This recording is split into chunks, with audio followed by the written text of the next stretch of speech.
Kamusta po kayo? Bago po ang lahat, first things first.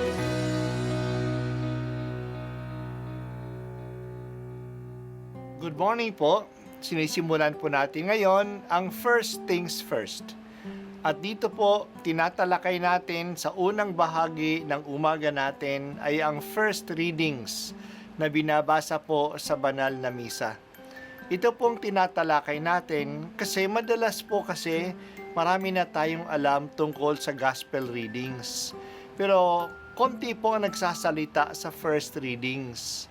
Pero ang first readings, bahagi din po yan ng Biblia, ng banal na kasulatan. Kaya susubaybayan po natin ang mga first readings, basahin po natin at kuminsan kailangan ng basahin ng 2 o 3 beses bago maintindihan kasi hindi po tayo familiar sa mga istorya at sa mga kaisipan na tinatalakay dito.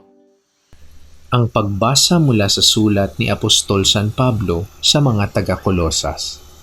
Mga kapatid, kayo'y hinirang ng Diyos, itinalaga para sa Kanya at minamahal Niya, kaya't dapat kayong maging mahabagin, maganda ang kalooban, mapagkumbaba, mabait at matiisin. Magpaumanhinan kayo at magpatawaran kung may hinanakit kayo sa isa't isa. Pinatawad kayo ng Panginoon, kaya't magpatawad din kayo.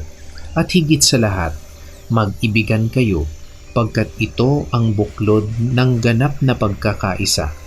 At paghariin ninyo sa inyong puso ang kapayapaang kaloob ni Kristo. Sapagkat ito ang dahilan, kaya kayo tinawag upang maging bahagi ng isang katawan. Magpasalamat kayong lagi. Ang mga salita ni Kristo ay itanim ninyong mabuti sa inyong isip. Magpaalalahanan kayo at magturan ng buong kaalaman. Umawit kayo ng mga salmo, mga himno, at mga awiting espiritual na may pagpapasalamat sa Diyos. At anuman ang gagawin ninyo, maging sa salita o sa gawa, gawin ninyong lahat sa pangalan ng Panginoong Hesus at sa pamamagitan niya'y magpasalamat kayo sa Diyos Ama. Mga babae, pasakop kayo sa inyo-inyong asawa sapagkat iyan ang kalooban ng Panginoon. Mga lalaki, ibigin ninyo ang inyo-inyong asawa at huwag silang pagmalupitan. Mga anak, sundin ninyong lagi ang inyong mga magulang sapagkat ikinalulugod iyan ng Panginoon. Mga ama, huwag ninyong kagagalitan ng labis ang inyong mga anak at baka manghina ang kanilang loob. Ang salita ng Diyos. Salamat sa Diyos. Ang unang linggo pagkatapos ng December 25, ang araw ng Pasko, ay ang kapistahan ng banal na mag-anak. Ang focus natin ngayon ay hindi lang kay Jesus, ngunit sa pamilya na kinabilangan ni Jesus. Pati na ang anak ng Diyos nung siya ay naging tao, ay naging bahagi ng isang pamilya. Napakahalaga ng pamilya sa ating buhay. Ito ang pugad ng bawat buhay. Kaya nga ang isang utos ng Diyos sa 10 utos ay tungkol sa pamilya. Igalang mo ang iyong mga magulang. Ang paggalang sa mga magulang para sa mga bata ay ang pagsunod sa kanilang mga utos. Sila ang gumagabay sa atin sa buhay. Sa marami, nakikilala natin ang Diyos at natuto tayong magdasal sa pamamagitan ng ating pamilya. Para naman sa mga malalaki na, ang paggalang sa mga magulang ay ang pag-alaga sa kanila.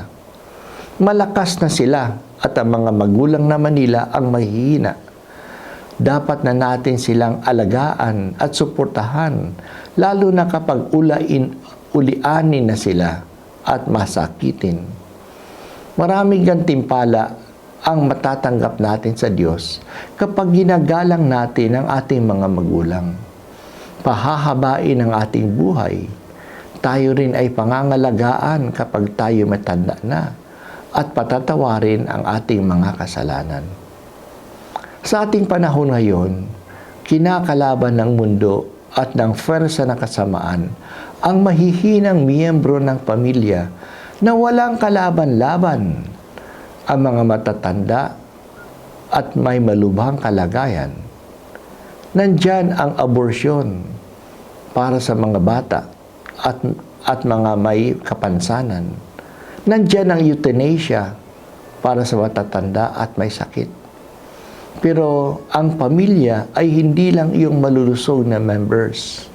Kasama sa pamilya ang mga bata, ang mga may sakit at matatanda. Kahit sila ay naaalagaan at sila rin ay mahalaga sa pamilya.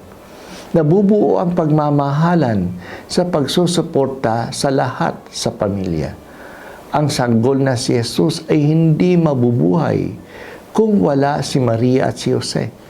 At si Jose ang naghanap buhay at nagtanggol kay Maria at kay Jesus.